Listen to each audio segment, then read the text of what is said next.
to pursue other opportunities. And again, the blessing of coming here had presented itself. So I'm grateful for that.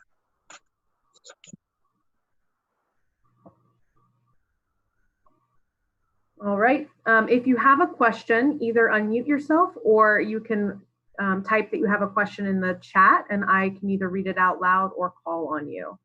I'm sort of trusting everyone here to not talk over each other, but feel free to unmute yourself if you have a question. I have a question. Go ahead. Kim Cheney. Chief Pete, I've been interested in regional police and fire cooperation in central Vermont. I wonder if you've had any experience in regional cooperation, communications, use of equipment, training together, those kinds of things.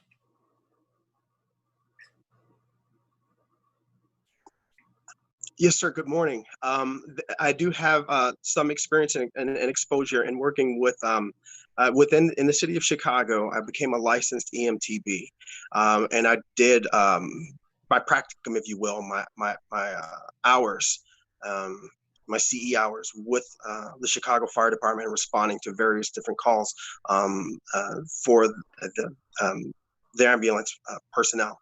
So I'm extraordinarily familiar with that aspect of working with the fire department. I've also worked with the fire department on scene in Chicago, worked with them in Alamogordo, as well as working with the chief of the Alamogordo Fire Department, and trying to make sure we have joint training opportunities, as well as when it comes to, unfortunately, active shooter scenarios, and then how the police department can support the fire department in a way that that will make their jobs easier when they're responding to emergencies. I do have that experience, but I think above more than all, I have to make sure that my job is to listen, my job is to serve, and my job is to find out what it is that the fire department here in Montpelier needs from the police department, that we can make all of our jobs easier to serve the citizens of the city.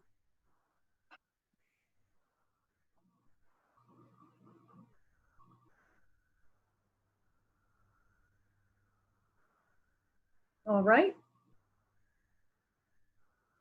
Again, Em, are you going to have a follow-up? You're muted. I don't think so.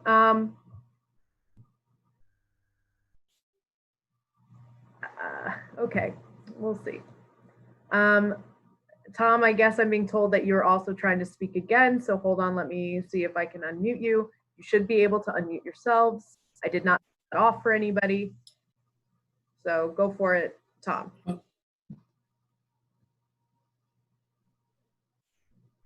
You got to unmute yourself, Tom. I was muted by the host. No, I was just curious about the citizen group. Can we know the membership of that? Who was involved in this hiring other than departmental staff?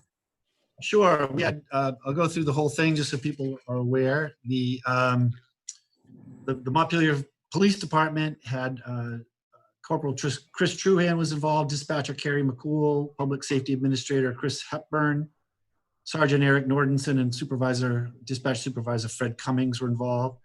The city leadership team, I won't read them all off, but the department heads and key staff people, including Chief Facos and Captain Neil Martell, and then the citizen advisory group, which were people I asked to assist me. This wasn't a council-appointed committee. Included the chair of the Community Justice Center Board, June Bascom, Montpelier Alive Director Dan Groberg, Social and Economic Justice Committee member Julia Chaffetz, Times Argus editor Steve Pappas, Washington County Mental Health Services Director Mary Moulton, and the Washington County State's Attorney Rory Tebow. So that was my advisory group.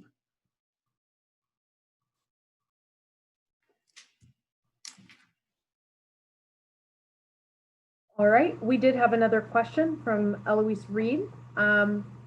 She wanted to ask Chief Pete, would you support anti-racist training for the department?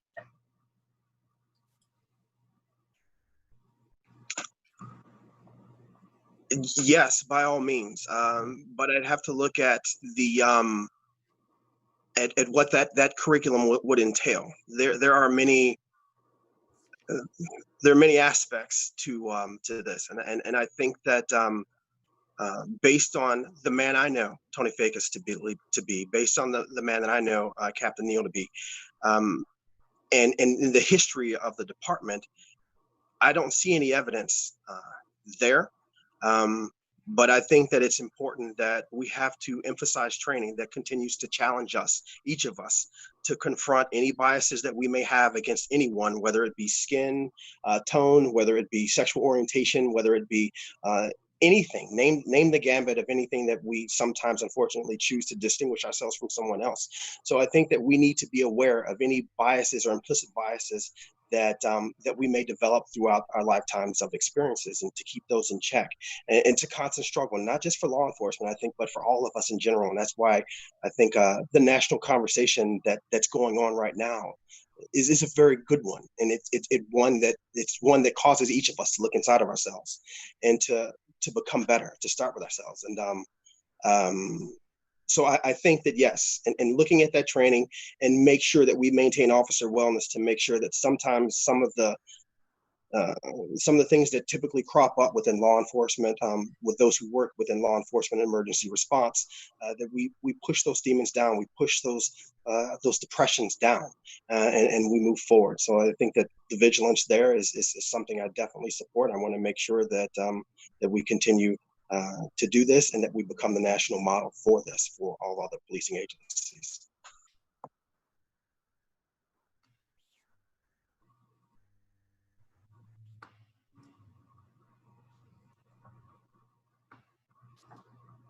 There are a lot of folks on this call for people to not have questions. So you are able to unmute yourself, or you can type your question into the chat if you do not want to unmute yourself.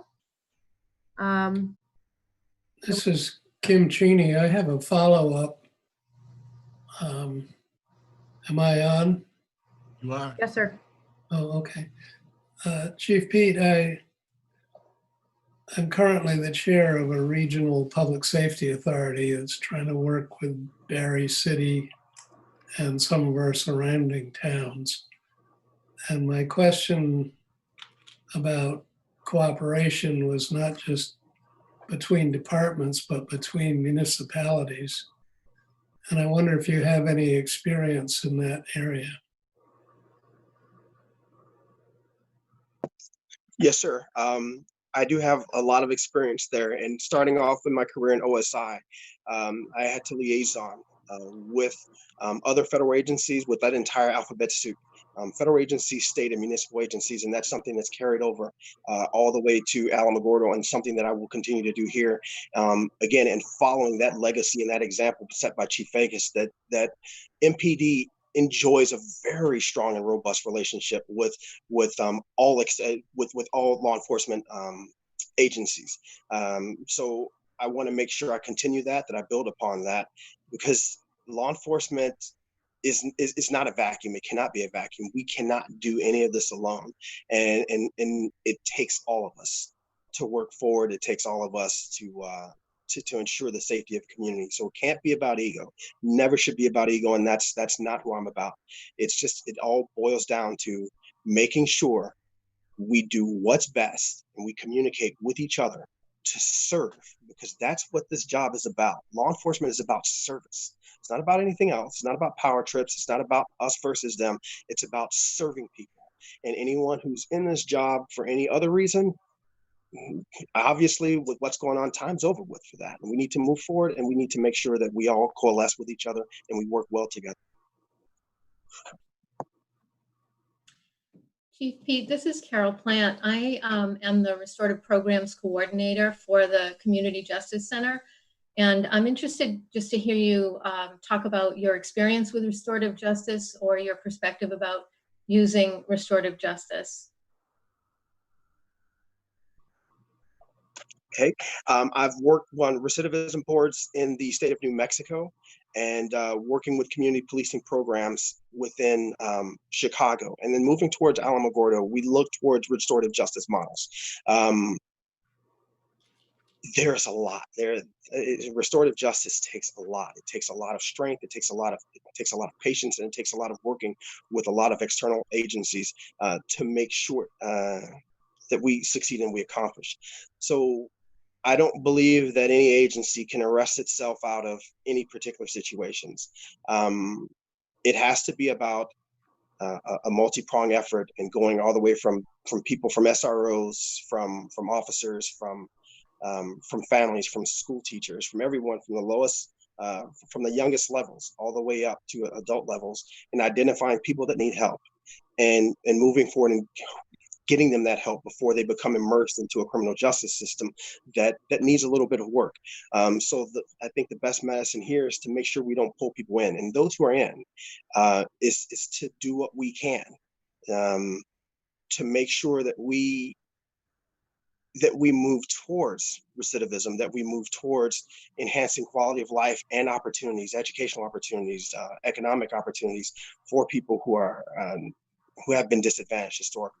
So I think it's in looking at restorative justice, I think that it has to continue on as a national dialogue, and it has to be input from everybody. And I think nowadays, police departments are being forced to come to the table and to listen. Where in the past that's been lacking in some areas. I do not see that anywhere here in the city. But to begin those national dialogues and those local dialogues and sharing of information. And I think, to me, the biggest key of restorative justice is compassion, is to understand, again, that sense of service, that what we're here for. There go I, but the grace of God. So we have to realize that at any given one moment, any of us can be struck down from where we're at to whether it's health, whether it's job. I've been there several times myself. So it's understanding, and it's establishing that connection to your fellow human being, and doing everything that you can to give back to help them succeed. I hope that answered your question. Yes, thank you. If I may. Actually, Sorry. if I jump in here for a second, Mayor Watson needs to get off. I think she just wanted to say a couple things. Sorry to interrupt. Yep, sorry, I just wanted to say again, welcome to Chief Pete. We're so excited to have you. You're clearly the right man for the job, and we're so grateful for you. Thank you all again. And I've got a class here starting in about 1 minute, so I'll see you all again soon, I hope. Yeah. So I just wanted to respond. Yes, thank you for answering that question. And I love to hear you talk about service, because coming from a restorative process place, that's really what we think about, is how we serve the people that we work with. And I also appreciate hearing your thoughts about that it's multifaceted, and that it's not, a panacea. We're not going to fix it just by doing a restorative process, but we have to look at all of the different contributing factors around what's happening with people. So thank you. I appreciate that. No, thank you. And if I may also follow up, in transitioning from the previous question regarding that, why I chose to come here, or why I wanted to come here. You guys are doing something that is seldomly seen in this country. You have a police department that engages and listens to the community under the leadership of Chief Facos, and you have a community that wants to rally to do better. It gives me goosebumps to be able to be part of that opportunity. And again, that's one of the many things that is so attractive about coming here to this city. And I'm so grateful and so blessed to have been here and to have been nominated or given this opportunity. This leads into my question. May I ask? May I talk? Hi, Chief. Welcome. We want to know how we can welcome you and how we can support the work, particularly with officer support with mental health services for officers when needed, and support so that terrible accidents can be prevented. The outgoing chief's article was very moving and made me really think hard about officer mental health, which is not something, a warrior doesn't complain. A warrior is a warrior. A warrior does not let you know when a warrior is feeling weak, but a warrior needs support and rest and respite it from time to time. What will you do to maintain your strength and equilibrium in the kinds of difficult days that we have now? And I wondered if you'll have open visiting hours or some kind of community hour where we can speak with you in the way that the City Hall Council does sometimes hold community hour where we can meet a counselor and talk with them. Yes, I could definitely answer to that. And I think that Chief Facos is also probably several things. He's probably chomping at the bit to say something about that, because again, he is a leader in officer wellness. He was talking about and doing these types of things before it became a national discussion within circles like PERF or the IACP. So yes, warriors, yes. I prefer the term guardians, because that's what we're supposed to do. We're supposed to be here to guard and to help and to serve and protect people. And yes, for too long, it has been a suck it up, rub some dirt on it, and move on. And that breeds more problems. And I think that in my philosophy is that we can't deal with, you can't not address and deal with accumulative trauma or vicarious trauma. Everyone in first response, everyone who serves the public is taking on a lot of stress from everyone else. And I think the type of people that come into public service are the ones who want to help and who will drown themselves to give back to people. And then if it becomes too much, then the cynicism comes in and creeps in. And then that's when we start having issues. And we start making mistakes, or we start making conscious decisions to do things that we shouldn't be doing.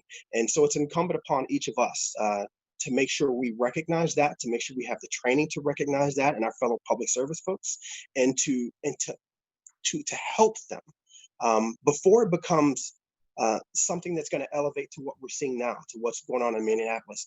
And it's crucial, not just for the perspective of making sure that we keep our city safe and that we keep our city in a good name and that we become a national model, but I think even more in depth is because we want to save the lives of not the people that we serve, but the people who serve.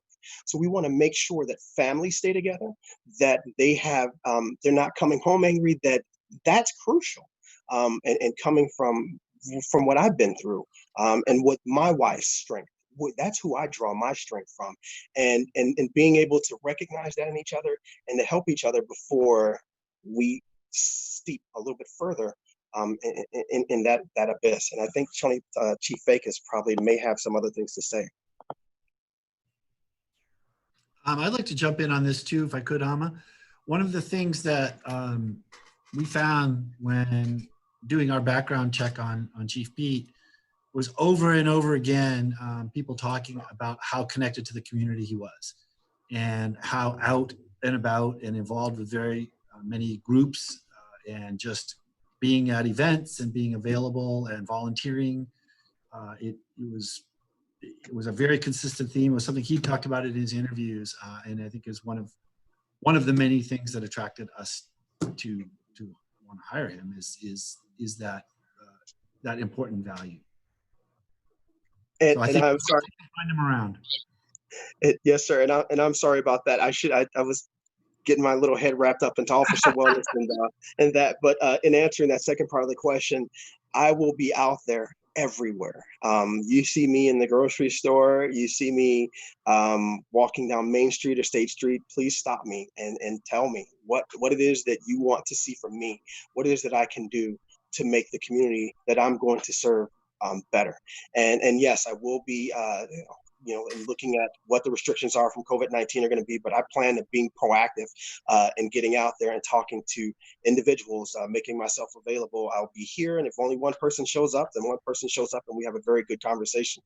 But whether it's faith-based organizations or social service organizations, any place, anybody that wants to talk to me, I will be there on your time. Thank you, Chief. You know, we would have a potluck for you or a big barbecue if it wasn't like this right now.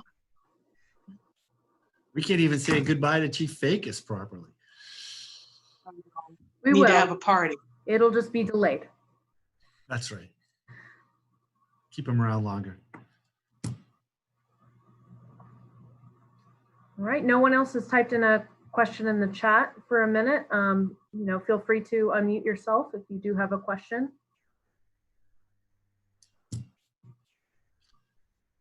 But if not, there'll be plenty of opportunity. As we've mentioned, Chief Pete will begin working along with Chief Facos on the 15th of June. That is to allow him his 2 weeks of quarantine after moving to town. Otherwise, I think he'd be there working today.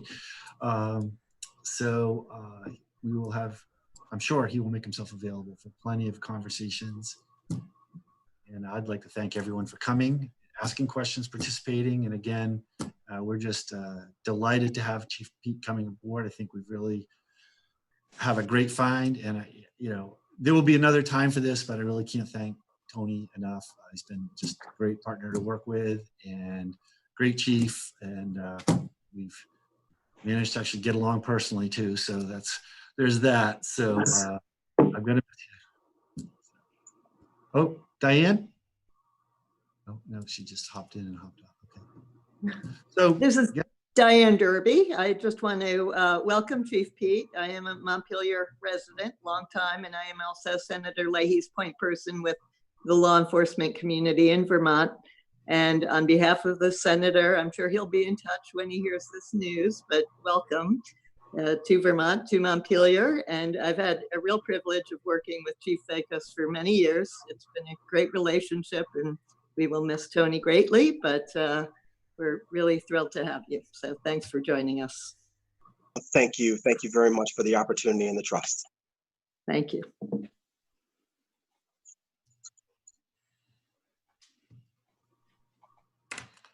Well, I guess it's time to call this one. Thanks again for everyone. And I believe Chief Pete he might pop in on us at the council meeting tonight too. So for those council, I would, for Chief Pete's sake, we do have Councilmember Jack McCullough is here. Just wave your hand, Jack. Dan Richardson is here. Jay Erickson just popped his face up. Lauren Hurl. Mayor Watson was on the call. Is Connor on? No. So most of the city council's here. So they're interested. And they're a great bunch. They work very cooperatively with our staff. We're fortunate to have them. Okay, thanks all. On to great things for the community. Thank you.